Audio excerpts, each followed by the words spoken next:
Voilà, Gérard Bullet-Xavier est mon nom, je suis sociologue anthropologue et ces dernières années, j'étais aussi enseignant en philosophie.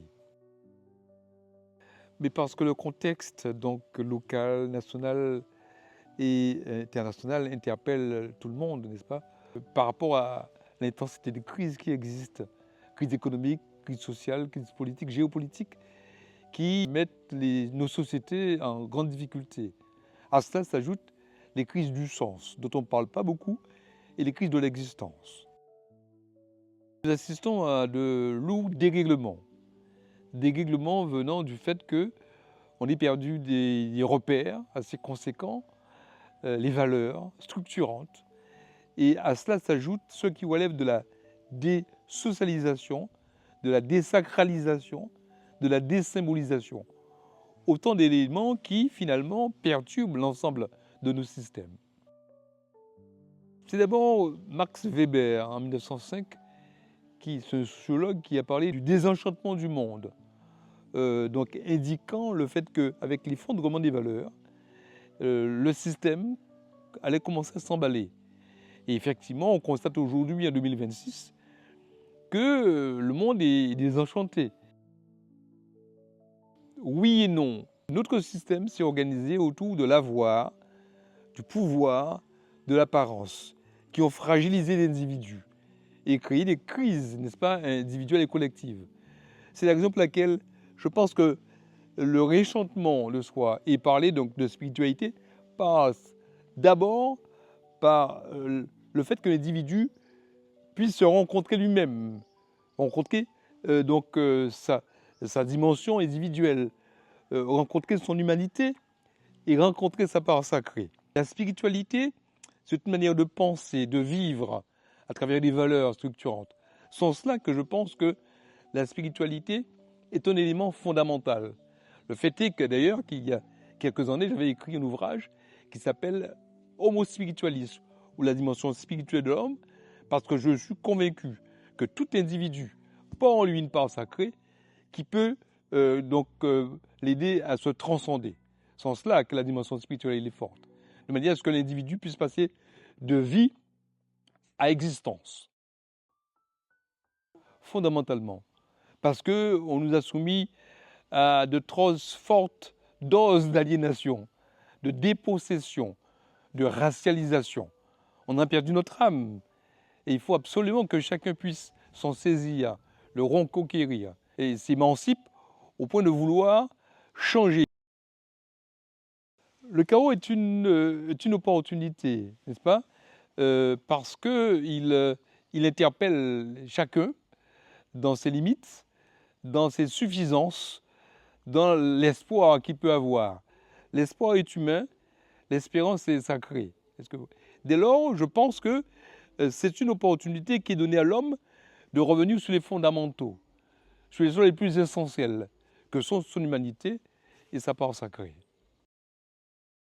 Absolument. Depuis de longues années, la postmodernité, c'est la rencontre entre la modernité et la tradition. Les territoires qui ont su préserver leur part traditionnelle, composée de codes sociaux, de rituels, de valeurs, pourront mieux faire face à la crise. Et je pense, très sincèrement, que la Guadeloupe, en l'occurrence, n'est-ce pas, dispose de ces ressources-là qui peut se rapproprier, de manière à ce qu'il puisse avoir cette capacité de faire face à l'indicible. La plus grande illusion demeure le fait qu'on nous ait trop longtemps convaincus qu'on pouvait donc vivre à travers ce que l'on a, le pouvoir qu'on peut détenir et le savoir qu'on pourrait détenir. Cette illusion-là a éloigné l'homme de ce qui est le plus important, le sens, son essence et son âme. Freud qui parle de la question de la désillusion, n'est-ce pas, qui montre bien que dans cette désillusion-là, on développe des postures de compensation, que sont les addictions, que sont les comportements inappropriés, que sont les violences, etc., etc. Parce que pour vivre, on adopte des comportements tout à fait invraisemblables. J'espère qu'il s'adresse à tout le monde, enfin, peut-être aux jeunes adultes quand même, hein, donc aux lycéens, puisque je pense que ça peut les intéresser, et tout adulte, toute personne qui s'intéresse aux problématiques sociales, sociétales, aux questions de l'existence. Parce que je pense que la chose la plus importante, à mon avis, qui convient de faire pour chacun d'entre nous, c'est de pouvoir définir nos points d'ancrage. Ancrage personnel, qui suis-je? Ancrage identitaire, d'où je viens? Et ancrage éthique, quelles sont mes valeurs, quelles sont mes croyances? Il devrait pouvoir, j'espère, changer le regard sur les choses essentielles et sur les choses qui ne le sont pas. Pouvoir tenter le plus tôt possible de se rencontrer avec eux-mêmes, avec la personne qu'ils sont, l'identité qui devrait être la leur, explorer les choses de manière à ce qu'ils ne puissent pas se perdre dans tous ces choix qu'on leur offre et qui me semblent égards. Et donc je leur demanderai certes de vivre leur vie de jeunes, mais sans oublier les valeurs fondatrices. Je suis préoccupé. Je crois que c'est plus difficile sur le plan collectif, à moins qu'une prise de conscience générale se fasse, auquel j'aspirerais vraiment. Je pense que sur tous les territoires, les individus, les familles qui ont des valeurs fortes, je pense qu'il est possible de pouvoir envisager l'avenir avec sérénité. Depuis de longues années, j'essaye de vivre pleinement l'humanité.